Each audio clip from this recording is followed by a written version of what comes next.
출애굽기 2장 1절에서 10절 교독하겠습니다.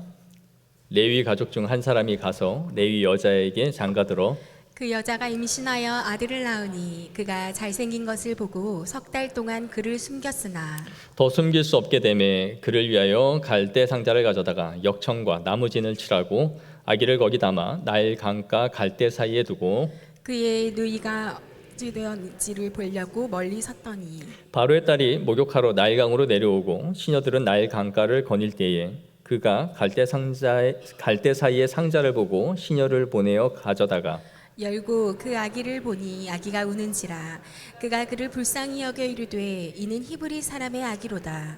그의 누이가 바로의 딸에게 이르되 내가 가서 당신을 위하여 히브리 여인 중에서 유모를 불러다가 이 아기에게 젖을 먹이게 하리까? 바로의 딸이 그에게 이르되 가라 하매 그 소녀가 가서 그 아기의 어머니를 불러오니 바로의 딸이 그에게 이르되 이 아기를 데려다가 나를 위하여 젖을 먹이라. 내가 그 삭슬 주리라. 여인이 아기를 데려다가 젖을 먹이더니 그 아기가 자라매 바로의 딸에게로 데려가니 그가 그의 아들이 되니라. 그가 그의 이름을 모세라 하여 이르되 이는 내가 그를 물에서 건져내었음이라 하였더라. 아멘. 오늘 본문은 이 모세의 출생 이야기를 담고 있습니다. 우리가 지난주에 살펴본 것처럼 당시 애굽은 이스라엘이 번성해 가는 것을 막기 위해서 산하 억제 정책을 폈죠. 그래서 히브리 산파 두 사람 십브라와 이 부하 두 여인을 불러다가 남자아이가 나오면 죽이고 여자아이만 살리라라는 명령을 내렸습니다. 그런데 우리가 살펴본 것처럼 이 두 여인이 하나님을 두려워하여 애굽 왕 바로의 명을 어기고 남자아이들을 살렸죠. 계속해서 히브리인들이 번성해 가자 바로 왕은 이제 또 다른 명령을 내립니다. 남자아이들이 태어나면 나일강에 버리라라고 명령한 거죠. 이것은 십브라와 부하라는 두 여인에게 은밀히 내린 명령이 아니라 대대적으로 국가적으로 내린 명령이었습니다. 그러니까 이제 어떤 남자아이라도 태어나게 되면 애굽 땅에서는 살 수 없는 거의 인종 말살 정책을 펴고 있는 것이죠. 이제 히브리인 중에서는 남자아이를 아무도 키울 수 없는 때가 된 것입니다. 이런 상황 속에서 오늘 본문 1절을 보시면 레위 가족 중에 한 사람이 레위 여자에게 장가를 들어 아이를 낳았다라고 되어 있어요. 우리는 이 모세의 어머니가 요게벳이고 아버지가 아므람이라는 것을 나중에 알게 되죠. 그런데 오늘 본문에는 아버지 어머니의 이름도 나오지 않고요. 그 모세의 누나의 이름 미리암도 나오지 않습니다. 그 이유는 온전히 이 저자가 모세라는 한 사람에게 포커스를 맞추겠다라는 것을 보여주는 거죠. 그의 어떻게 해서 그가 하나님의 손길로 이끌림을 받는지를 보여주겠다라는 겁니다. 이 모세가 태어난 시대는 예수님이 태어난 시대와 유사합니다. 예수님이 태어났을 때 헤롯 왕이 2세 영아들을 모두 다 죽이라는 명령을 내리죠. 그래서 메시아가 이 세상에 태어났다니까 모든 영아들을 죽이라고 명령했는데 지금 이 모세가 태어난 이때도 태어나자마자 살해의 위협을 받을 수밖에 없는 그런 때에 지금 모세가 태어난 것이죠. 근데 모세의 어머니가 임신하고 아이를 낳았는데 오늘 본문에 그가 잘생긴 것을 보고 석 달 동안 숨겼더라라고 말하고 있어요. 여기서 이 잘생겼다라는 히브리 단어는 토브라는 단어입니다. 토브라는 단어가 어디서 나왔습니까? 하나님께서 천지를 창조하실 때에 하나님이 보시니 심히 좋았더라 할 때의 그 단어가 이 토브라는 단어예요. 그걸 7번을 썼는데 오늘 본문에 이 모세가 얼굴이 잘생겼다는 걸 토브라는 단어를 쓴 거죠.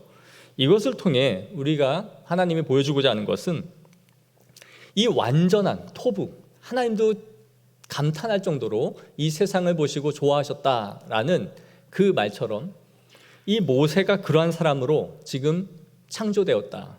그래서 이스라엘을 구원할 하나님의 새로운 창조를 기대하게 해주는 표현인 거죠.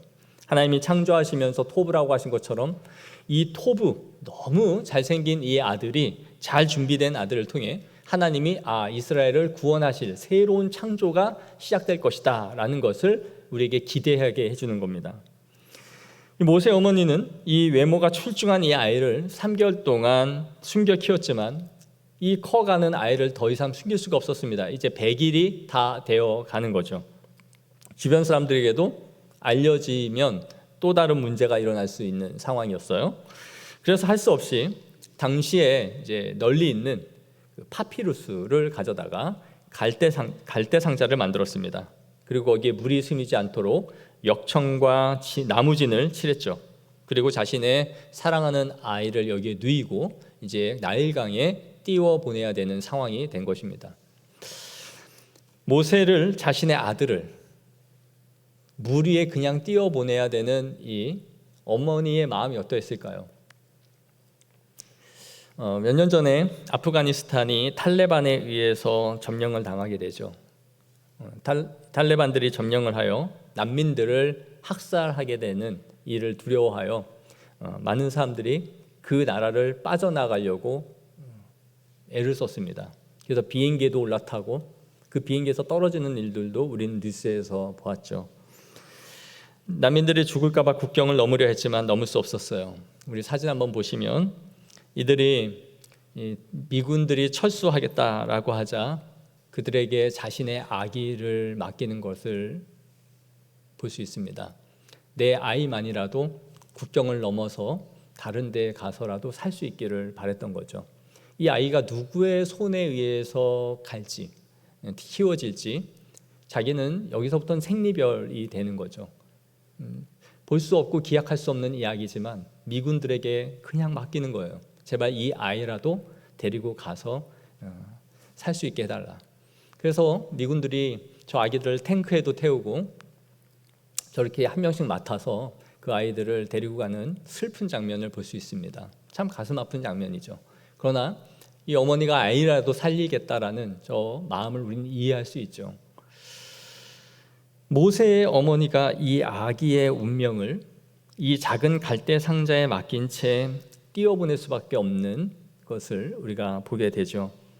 나일강 이 델타 삼각주에는 악어들이 매우 흔했다라고 그래요.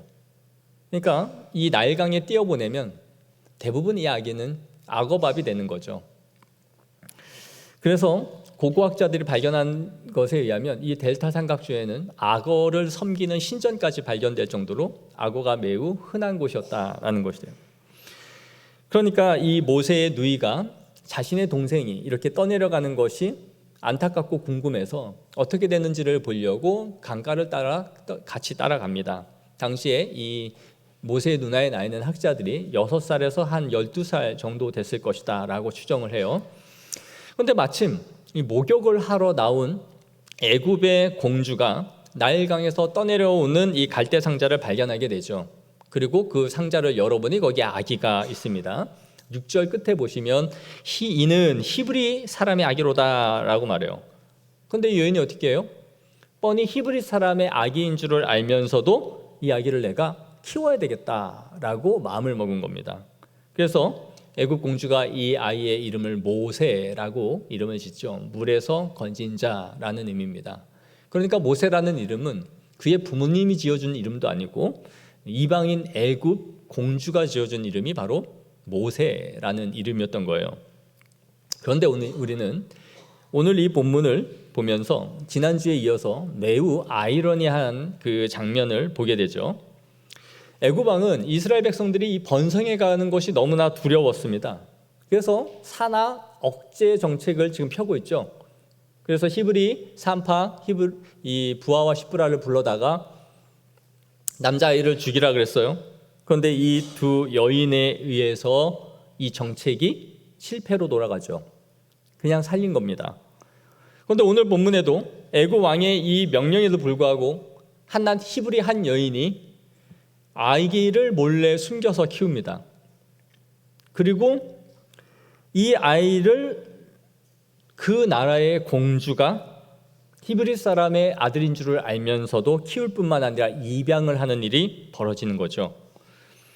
애굽 왕은 이 히브리인들을 어떻게든 억제하기 위해서 모든 계책과 수단과 방법을 가리지 않고 있는데 오히려 그 계획이 이 여인들에 의해서 물거품이 되고 있는 것을 보여주는 거예요.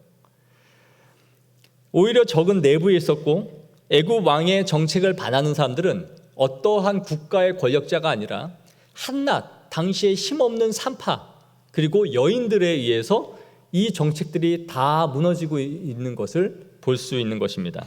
그리고 이 힘없는 여인들에 의해서 애굽의 역사가 바뀌게 되는 시발점이 되고 있다라는 것이죠. 이것을 통해 우리가 알 수 있는 게 뭡니까?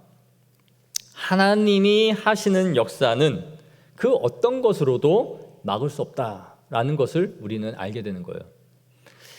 제 아무리 세계 최고의 왕이라 하는 애굽 왕이라 할지라도 그가 세운 이 대대적인 정책이 한낱 평범하고 보잘것없는 이 여인들을 통해서 그것이 무너지고 이 여인들을 통해서 구원할 사람이 준비되고 있다는 것을 보여주는 거죠. 더군다나 가장 최측근에 있어야 할 애굽의 이 공주가 바로 출애굽을 시킬 구원자인 모세를 오히려 키우는 일이 벌어지는 것입니다. 그러니까 어떻게 보면 이 여자는 호랑이 새끼를 키우고 있는 거죠. 이 아이가 커서 어떻게 될지 아무것도 모른 채 궁중에서 이 아이를 자기가 키우고 있는, 그러므로 하나님의 방식은 우리가 예상하거나 넘어설 수 없는 거예요. 하나님이 이스라엘 백성들을 민족으로 만드시고 이루고자 하시는 출애굽하시겠다라는 그 계획을 아무리 세상 제왕이 그것을 억압하고 억누르려 하고 막으려 해도 하나님의 역사는 반드시 성취되어져 이루어간다라는 것을 우리는 볼 수 있어야 됩니다. 그리고 모세가 이 건짐을 받은 것 자체가 하나님의 은혜라는 것을 우리는 알게 되죠. 모세의 어머니가 아기를 갈대 상자에 넣어 띄우면서 이 길을 따라 쭉 내려가면 모세의 애굽의 공주가 이곳에서 목욕을 한다더라라는 정보를 알고 그것을 계획한 것이 아니죠. 이 시간쯤이면은 이 여자가 여기서 목욕을 하는 것을 알고 그 타이밍을 시간을 계산해서 이 일을 벌이고 있는 것이 아닙니다. 이 모세의 어머니는 다른 방법이 없어서 그냥 띄웠을 뿐입니다. 그리고 어디로 이 아이가 가는지 몰라서 모세의 누나도 따라갔을 뿐이죠. 그런데 하필 그때에 애굽의 공주가 나와서 목욕을 하고 있었던 거예요. 그런데 이 자체가 놀라운 것이죠. 우리 6절을 한번 읽어볼까요? 시작. 열고 그 아기를 보니 아기가 우는지라 그가 그를 불쌍히 여겨 이르되 이는 히브리 사람의 아기로다. 아멘. 이 아기를 보고 이 공주가 불쌍히 여긴 겁니다. 아버지의 성정을 닮았다면 이러한 반응이 사실 나올 수 없죠.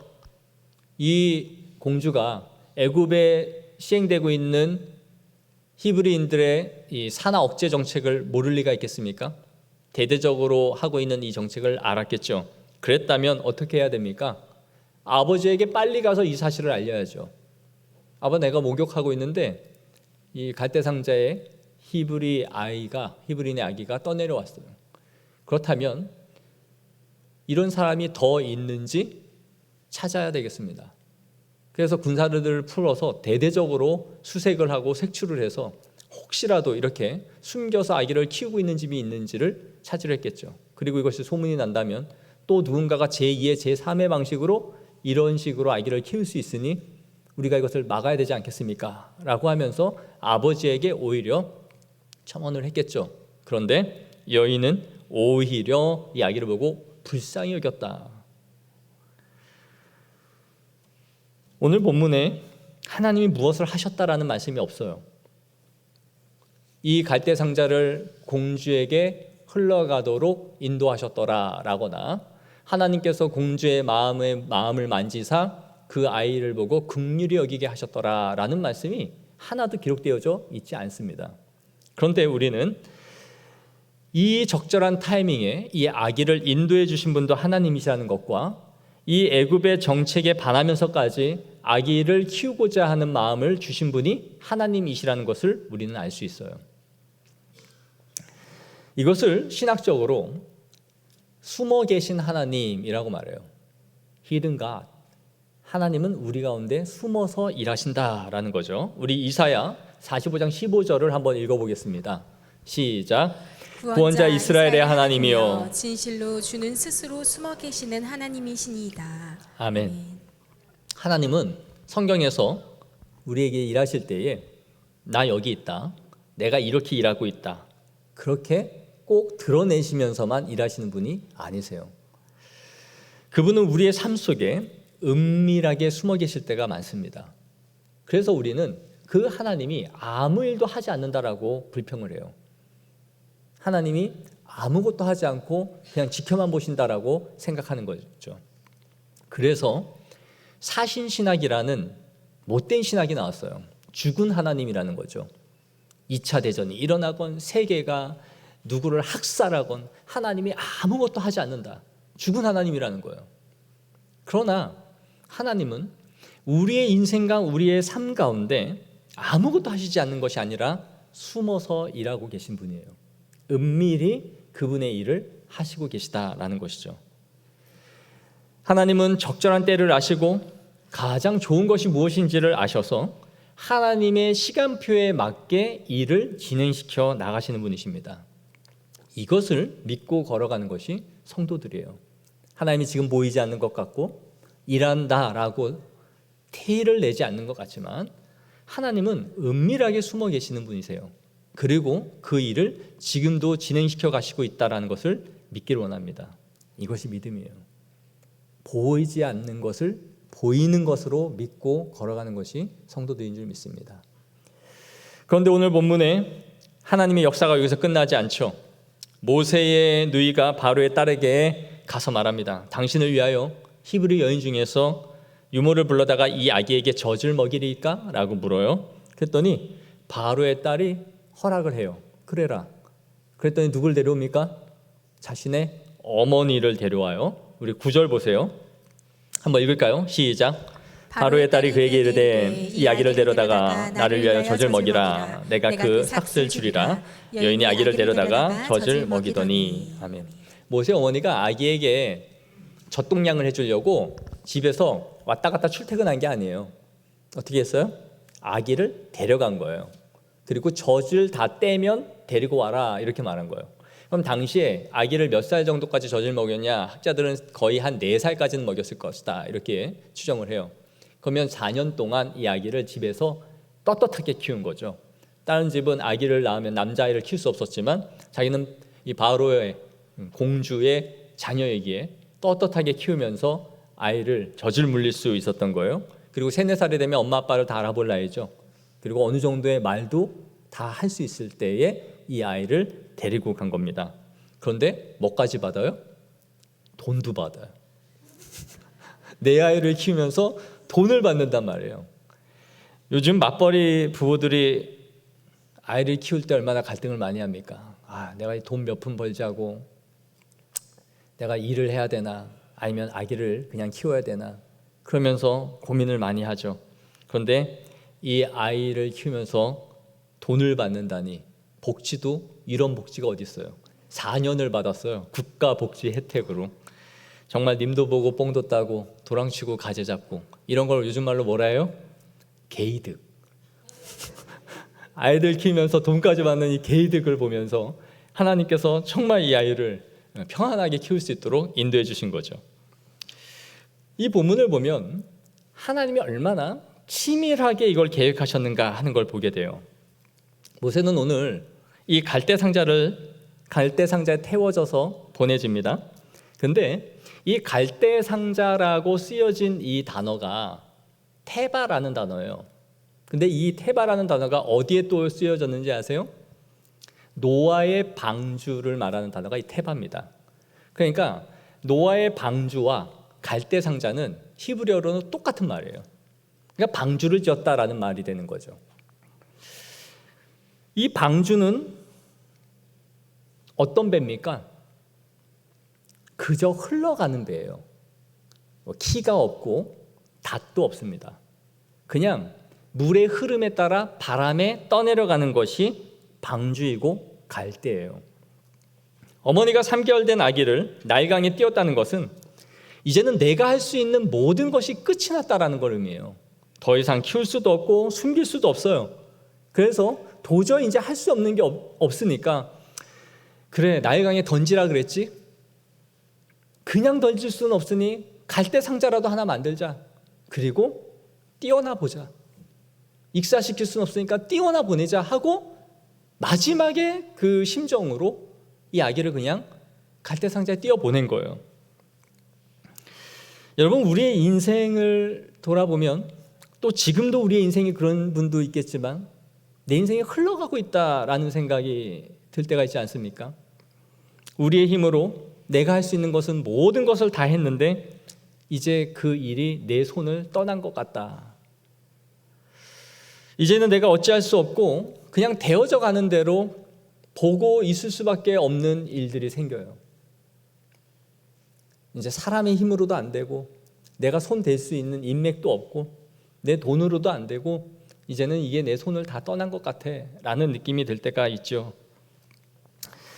이게 다 실패하고 돛도 없이 떠내려가는 인생처럼 그냥 내가 갈대 상자에 누워져 있는, 그냥 흘러가는 대로 기다리고 있어야 되는 것처럼 보이는 때가 있어요. 가장 인생의 답답한 때죠. 나이는 먹어가고 준비된 거는 별로 없는 것 같고 이것저것 걱정거리는 많고 그러면서 그냥 흘러가고 있는 것 같아요. 그러나 여러분, 우리의 인생이 그렇게 목적 없이 흘러가는 삶이 아닙니다. 하나님이 정하신 때와 하나님이 정하신 곳으로 흘러가고 있다는 것을 믿으시기 바랍니다. 하나님은 그 곳에서 우리를 건져 올리실 겁니다. 그저 흘러갈 수밖에 없도록 아이를 띄워보냈지만 하나님이 이 아이를 보내신 곳은 바로의 딸 공주의 손이었죠. 그리고 장차 이스라엘을 구원할 모세를 태운 이 갈대 상자에 아기가 들려 올려졌던 것처럼 주님이 원하시는 그 때에 정하신 곳에서 우리를 물에서 끌어올리실 줄을 믿습니다. 깊은 수렁에서 우리를 끌어올리십니다. 그러므로 내 인생이 그냥 하염없이 가고 있다라고 생각하지 마십시오. 이방인들은 그럴 수 있어도 성도들의 삶은 그렇게 갈 수가 없는 겁니다. 하나님의 목적하에 흘러가고 있음을 믿으시기 바랍니다. 모세의 어머니는 갈대 상자에 물이 스미지 않도록 역청을 발랐어요. 그런데 여기서도 우리가 주목해야 될 건 이 역청, 흙을 의미하는 이 단어가 헤마르라는 단어예요. 이 단어가 어디에 쓰였냐면 앞서서 애굽인들이 이스라엘 백성들을 노역을 시켰다 그랬죠. 그때 시킨 게 뭐예요? 흙 이기기와 벽돌 굽기와 갖은 농사들, 고된 일들을 시켰다라고 했어요. 근데 이 흙 이기기를 할 때 그 단어가 바로 헤마르라는 이 동일한 단어인 겁니다. 이게 뭘 의미합니까? 이스라엘 백성들은 노역으로 괴로워서 진흙을 빚고 있는 것이죠. 그들은 하루하루 한숨 쉬면서 그들에게 정해진 일을 괴로움 속에서 쏟아내고 있는 겁니다. 하지만 하나님은 그때에도 모세의 자신들을 구원할 모세의 방주에 진흙을 바르고 계셨다라는 거예요.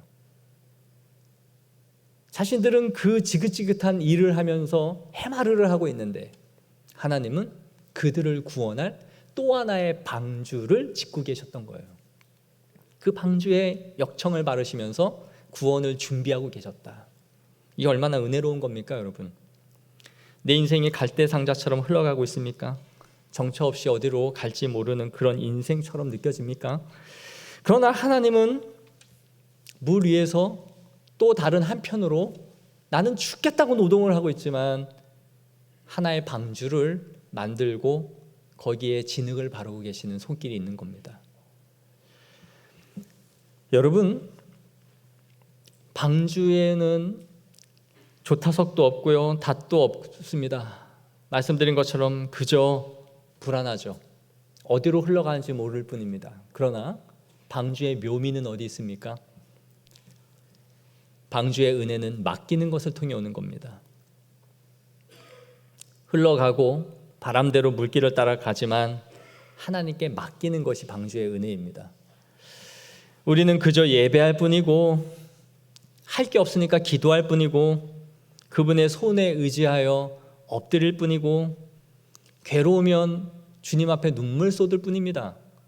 그러나 하나님이 우리의 선장이 되셔서 우리의 인생을 이끌어 가시는 줄을 믿습니다. 그 배에서 해맑은 모세가 되십시오. 내가 악어밥이 될지 죽을지도 모르면서 그 갓난아기가 누워서 깔깔거리면서 갈대 상자에 그냥 흘러가지 않습니까? 주님이 우리의 갈대 상자에 우리를 누이시고 우리는 맡기는 거예요. 주님의 뜻대로 이루어지기를 기도하며 나가는 성도들이 되기를 원합니다. 그것이 성도의 은혜예요. 내가 자꾸 키를 잡으려고 그러고 다시 없다고 툴툴거리고 방향이 없다고 하나님 앞에 하면 우리 안에는 불신밖에 없어요. 그리고 자꾸 노를 저으려고 그러죠. 그러나 노를 저어서는 갈 수가 없는 배입니다. 하나님이 우리의 삶에 순풍을 불게 하시기를 구하기를 원합니다. 이렇게 흘러간 모세는 젖을 뗀 후에 이집트의 왕실로 들어가죠. 그는 히브리 사람이지만 공주의 아들로 입양이 되어 왕자의 자격을 부여받습니다. 이스라엘의 구원할 지도자로 하나님이 준비시키기 위하여 하나님이 왕궁으로 보냈어요. 이것은 적진으로 보낸 겁니다. 하나님이. 그런데 모세는 이곳에서 최고의 당시의 학문을 배웠을 거예요. 우리는 창세기부터 신명기까지를 모세 오경이다라고 알고 있죠. 그런데 이 하나님을 인정하지 않는 학자들도 이 모세가 쓴 모세 오경을 보면서 이 문학적 수준이 매우 탁월하다라는 평가를 내려요. 그들이 하나님을 믿지 않으면서도 모세의 글이 정교한 문학 구조로 되어 있고 그의 서술 방식과 문체가 아주 뛰어나다라는 평가를 내리는 거죠. 이것을 통해 우리가 알 수 있는 것은 모세가 40세 동안 이 왕실에 살면서 철저하게 이 학문을 잘 배웠고 습득했다라는 것을 알 수 있는 겁니다. 그리하여 하나님께서는 모세를 적진에서 하나님의 구원자, 하나님의 일을 할 만한 사람들로 준비시킨 거죠. 다시 말해 호랑이 굴에서 하나님이 모세를 키우고 훈련시키신 겁니다. 모세가 왕제의 자격을 받지 못했다면 아마 바로 앞에 설 수 있는 기회가 없었을 거예요. 어떤 노예가 나를 바로 앞에 세워주십시오 할 말이 있습니다. 내가 노예 대표입니다. 민주주의예요? 노조 대표입니까? 와가지고 그래 대면해보자, 얘기 한번 해보자, 뭐냐 이러겠습니까? 그냥 칼질이에요. 모세가 왕제의 자격이 됐으니 내가 가서 아련하고 대면할 수 있는 기회를 얻는 것은 모세가 왕자로서 그가 준비되어져 있기 때문에, 입양이 됐기 때문에 가능한 것이죠. 모세가 자신이 준비한 게 아니에요. 하나님이 그렇게 이끄신 거죠. 그냥 그는 갈대 상자에 띄워졌고 공주의 손에 들려 올려졌고 그리고 그냥 왕자의 자격을 부여받은 거죠. 그리고 하나님은 그곳에서 그를 준비시킨 겁니다. 여러분, 우리의 인생 가운데, 우리의 계획 가운데 여기까지 온 과정들이 여러분들이 잘 준비해서 온 사람들이 있습니까? 나는 이쯤 되면 결혼할 거고, 요쯤 되면 아기를 낳을 거고, 이쯤 되면 승진할 거고, 이쯤 되면 이직할 거고, 이쯤 되면 여기까지 갈 거야. 그렇게 해서 착착착착 여기까지 준비해서 온 인생이 있습니까? 아마 한 명도 없을 겁니다. 그냥 오다 보니 좀 속된 말로 굴러먹다 보니 여기 온 거죠. 그냥 상황이 처해지니 그렇게 결정을 했고 상황이 그렇게 흘러가다 보니 그냥 하나씩 선택해 왔는데 그것이 우리를 여기까지 인도한 거죠. 하나님께서 우리의 그 던져진, 주어진 상황 속에서 우리를 준비시키시고 훈련시키시는 거예요. 모세가 물에 던져진 것처럼 자신의 의지로 뭘 한 게 없는 것처럼 하나님께서 우리가 던져진 인생이지만 우리가 그 안에서 적진 한복판에서 하나님이 우리를 준비시키시고 계획하셔서 이 자리까지 이끌어 오신 줄을 믿습니다. 그러므로 우리는 주어진 자리에서 최선을 다해 하나님의 뜻을 묻고 찾으면서 준비해 나갈 뿐입니다. 그리고 하나님이 우리를 주님의 때에 사용해 가시는 것이죠. 말씀을 맺겠습니다. 모세의 어머니가 무언가를 철저하게 계획하고 준비하여 진행해 간 것이 아무것도 없죠. 타이밍을 그가 만든 것도, 모세의 공주가 나올 시간을 안 것도 없습니다. 그저 할 게 없어서 한 거예요. 이제는 내가 키울 수 없고 내 손에서 키울 수 없다라는 걸 알고는 그저 내가 할 수 있는 갈대 상자 하나를 만들어 아이를 띄웠을 뿐이죠. 그러나 이것은 하나님의 손에 맡기는 것입니다. 모세를 나일강에 띄웠다는 것은 내가 할 수 있는 모든 것이 끝이 났다라는 것을 의미하는 것이죠. 흘러가는 물에 아이를 맡긴 것처럼. 그러나 사랑하는 성도 여러분, 우리가 정처 없이 목적 없이 흘러가는 것이 아니라 하나님의 시간표와 정확한 타이밍에 맞게 우리를 인도해 가신다라는 것을 믿으시기 바랍니다. 답도 없이 그저 흘러가고 물에 떠 있는 것 같은 내 인생이지만 하나님은 지금도 일하십니다.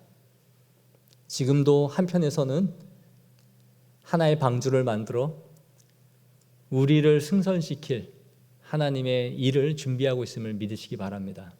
그리고 그것을 믿고 이번 한 주도 살아가면서 어떠한 어려움이 온다 할지라도 하나님의 계획에서 빗나간 것은 없고 우리를 이루고자 하시는 하나님의 뜻 가운데 우리를 이끌어 가실 것을 믿고 바라보는 성도들 되기를 소망합니다. 기도하겠습니다. 하나님,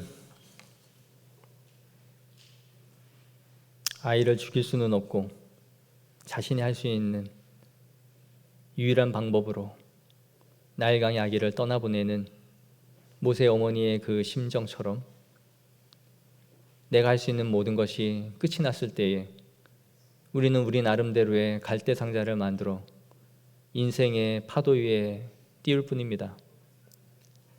목적도 방향도 없는 것 같아 불안하고 두렵고 그 정박지가 어딘지 알 수 없고 때로는 풍파에 배가 파손할 것 같은 두려운 마음이 들지만 아버지 하나님께서 우리를 반드시 이끌고 보호하시고 닷도 없고 키도 없는 그 배를 이끌어 하나님이 원하시는 곳으로 이끌어 가신다는 것을 믿어 의심치 않게 하옵소서.